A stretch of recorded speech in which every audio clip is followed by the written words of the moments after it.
Mas se o cara estivesse começando, talvez não seria o melhor. Então, como que vocês olham para esse sentido, assim? Exatamente. E você sabe que essa é uma coisa que não vale só para iniciante. Eu mesma tenho me policiado bastante em relação a isso, porque quanto mais traquejo, quanto mais histórico você ganha na renda variável, maior é a tendência de você ficar ancorado em preços que você pegou de muita oportunidade no passado. Totalmente. Então, eu sempre fico fazendo essa reflexão diária, tá? Isso aqui é diário. Eu olho pro Barsi do meu lado e eu falo, se esse cara não tivesse comprado consistentemente acima do preço médio dele, ele ainda estaria com aquela carteira minúscula da década de 70 e 80. Os preços definitivamente não são mais aqueles. Então, se o seu foco é em quantidade de ações, você precisa ter o tempo a seu favor. E o juro composto, certo? Conforme você vai aumentando o número de empresas, o número de ações das empresas que você tem em carteira, mais você vai ganhando musculatura nos seus dividendos, que no final do dia é o que vai ser o seu fluxo de caixa lá, junto com o seu aporte, para você, né, enfim, tendo uma rentabilidade, uma carteira cada vez maior. Então, acho que essa é uma das coisas, se desvencilhar um pouco de preço médio, que é uma das coisas que eu vejo o pessoal falando, pô, mas eu comprei, e aí agora eu tô 3 meses sem aportar, porque vou bagunçar meu preço médio. Amigo, não interessa nesse início. Continue. Para quem tá começando, ganhar musculatura de dividendo é extremamente importante. Até porque, né, Lu, se a pessoa ficasse preso ao preço médio e sempre querendo comprar abaixo do preço médio, significa que essa empresa não é uma porcaria. É verdade, pode ser também, é uma proxy para É uma hipótese. Assim, empresa boa, ela tem que aumentar de preço. Se o projeto da empresa está caminhando bem, né, você vai ver isso aumentando, porque o Barsi comprou o Banco do Brasil, por exemplo, a centavos, né? Você imagina se ele ficasse esperando o preço médio para voltar a centavos. Não vai comprar nunca. Que, por exemplo, é uma das coisas que a gente vê acontecendo agora com o Banco do Brasil. As pessoas estão ancoradas a preço de 2 anos atrás, quer dizer, ficou ali nos 30, 35 um tempão, ninguém queria. Aí foi para 40, 50, tarará, agora desdobrou. E o pessoal fica, pô, mas eu não vou comprar, eu vou esperar voltar naquele preço. Mas, pô, você não sabe se vai voltar para aquele preço. E se o cara ficar parado, olha quanto dividendo ele perdeu, né, já. Você entende que quando você coloca na balança o custo de oportunidade dos dividendos que você deixou de receber durante este período e você não sabe por quanto tempo você vai ficar sem comprar, se o seu parâmetro for o preço médio, você entende? De novo, o cara tá tentando fazer o quê? O market timing.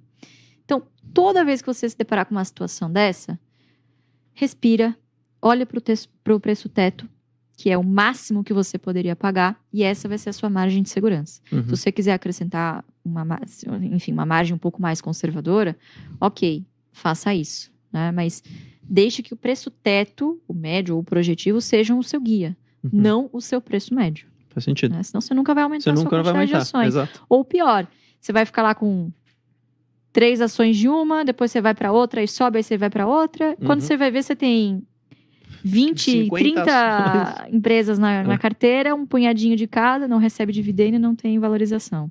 Nesse ponto aí, é uma pergunta que eu recebi ontem, inclusive. O cara falou isso. Pô, Bruno, mas é melhor eu esperar voltar, porque aí eu vou comprando outra. Eu falei, tá bom, mas vai chegar num momento que você vai ter 30 empresas na carteira, em quem, sem consciência, sozinho, consegue comprar 30 empresas. Eu falei, eu não consigo. Eu também não. E olha que eu tô aqui na Genial, eu fico vendo isso todo dia, porque aí é o meu trabalho, mas perceba que eu não me sinto humanamente capaz de, pelo menos uma vez por trimestre, que seja, ler todos os relatórios, ver todas as calls, ouvir tudo. É impossível. E aí, estipula-se sim um limite de ações.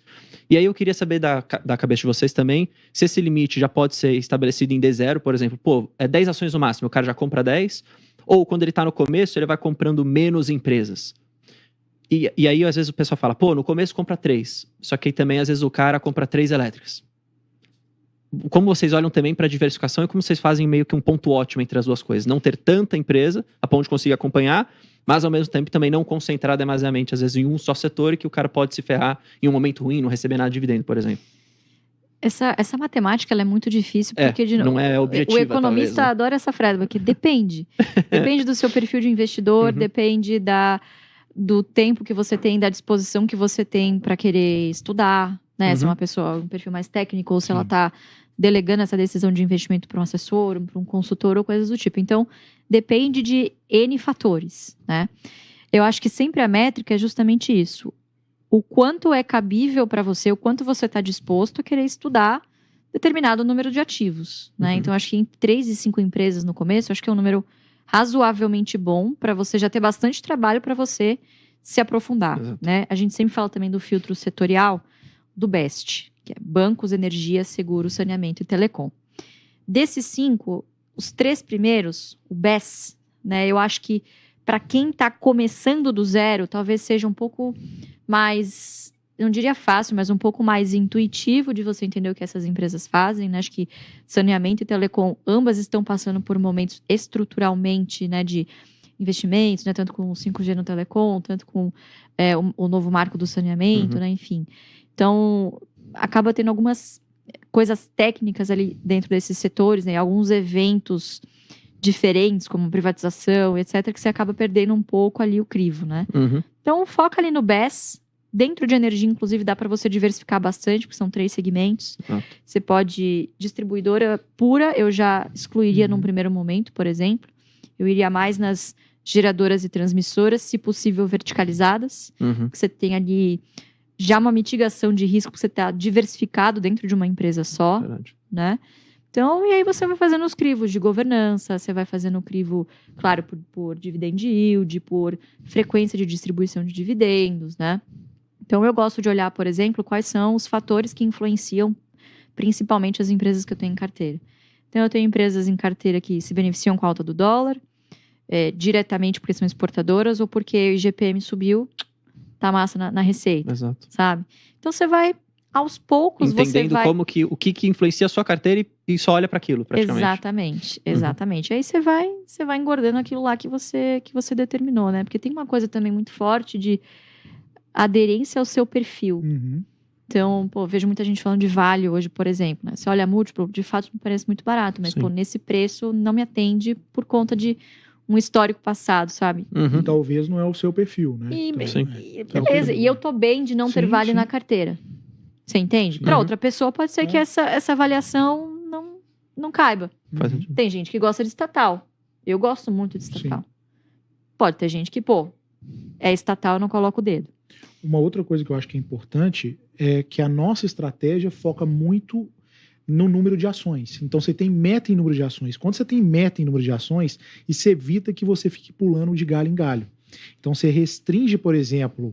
o seu universo ali é o best para quem está começando e vai comprando todos os meses, vai aportando. Você vai querer aumentar essa meta, né? Mas eu acho que, assim, humanamente é impossível o cara conseguir acompanhar mais do que 10, 12 empresas na carteira.